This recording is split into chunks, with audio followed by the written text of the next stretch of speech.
This edition of the Ridley Report is brought to you by HomelandStupidity.us.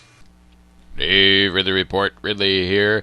This September 10th with a general update of the outcomes from the primary election. I want to just at least throw you some outcomes regarding how some of the pro-liberty candidates did in New Hampshire's primary. Brad Jardis of Hooksett loses. Dick Marple of Hooksett loses. Both of them were running for a state rep in the primaries. Jardis is the more famous of the two because he is a member of law enforcement against prohibition and a serving police officer. Dick Marple is the charming, long-time and long-winded representative from that area who's been... Well, he's not a serving representative right now, but he's been in the House in the past, and this is his second attempt to get back in after losing a few years ago. There's speculation that having both of them running in that same district may have split the pro-liberty vote, or the vote that traditionally went to Dick Marple. There's also a lot of good news. Keith Murphy won his primary. Tammy Simmons won her primary.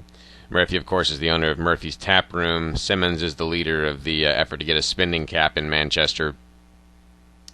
And the lady who recently picketed the house of a Manchester alderman because he wouldn't, or she expected that he wouldn't sign, or he wouldn't go along with the spending cap, or he wouldn't put the spending cap on the November ballot, I guess is what I should say. New Hampshire Advantage Coalition petitioner Jerry Bergevin won his primary, although I don't know exactly what his positions are on any of the issues to speak of. Democrat Joel Winters, pro-liberty candidate on the Democrat Party side, wins his primary in Western Manchester. Republican Phil Griazzo wins his primary in Manchester. By the way, all the wins that I'm mentioning here are contested primaries. I'm not. If I tell you anything about people who won uncontested primaries, I'll do that later, and I'll identify it as uncontested victories.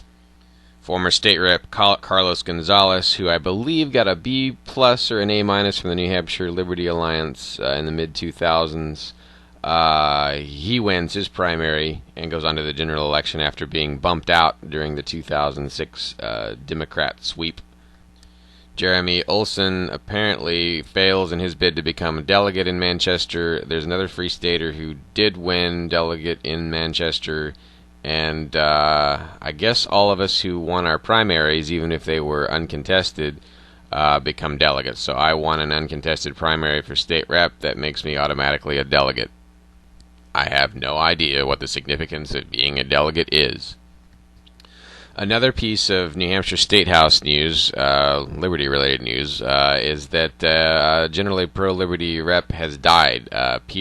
Representative Peter Goyette of, I'm not sure which part of the state he's from, but he's a very interesting and exciting person to talk to, and we've lost him. He was in his 60s. I think he'd been in surgery a few times over the last few years. He got an incomplete recently from the Liberty Alliance, but I always considered him to be on our side, so he'll be a loss. He was always a joy to talk to.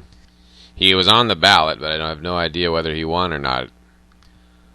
In other news, a Free Stater managed to get on the ballot and defeat a constitutional threat. This was in a Republican primary. I don't know all the details. I don't remember a lot of names, but I know there was a Free Stater who won his primary while the constitutional threat Republican in the race lost. Now there, of course, I should explain a little bit about constitutional threats who are Republicans. Basically, a constitutional threat is someone who I think votes less than 15% pro-liberty according to the New Hampshire Liberty Alliance, and also they some people get in as Republicans who are really Democrats at heart, and that's probably what the case with this person was. So a cheer went up at Murphy's Tap Room when it was announced that this constitutional threat rep had been trounced. But again, I don't remember any of the names involved in this situation. I heard about it sort of secondhand, but from multiple sources. Oh, by the way, that's a Concord race. And now, of course, another piece of news that has probably already been well covered by the mainstream press, but the relatively pro-liberty congressional candidate John Stephen has failed against the more neocon Republican Jeb Bradley. after a close race for New Hampshire's Congressional District 1. That's for the U.S. Congress. So that is an anti-liberty outcome, although doesn't affect state politics that much. So this means Jeb Bradley will go after Democrat Carol Shea-Porter in that election, and if he loses, that could make Ron Paul Republican Jim Forsyth the front runner for that seat eventually. That's the theory. Anyway, that's about all I have to say. This is Dave Ridley signing off for RidleyReport.com this September 10th, the day after the New Hampshire's general election primary. Oh, also, check the video description for this clip. I may include a link to all the update information that I can find, so you can get more updates throughout the day. Have you ever wished you could just grab the president's attention for a few seconds and tell him what's wrong with Washington? Well, there is one Free Stater who's apparently already done it. Michael Hampton over at homelandstupidity.us. Hampton reports that a summary of at least one of his articles ended up in the president's daily news briefing. So, why do powerful Americans pay attention to homelandstupidity.us? Well, it's because Michael Hampton is a great whistleblower. Drop by homelandstupidity.us and see for yourself what the fuss is all about.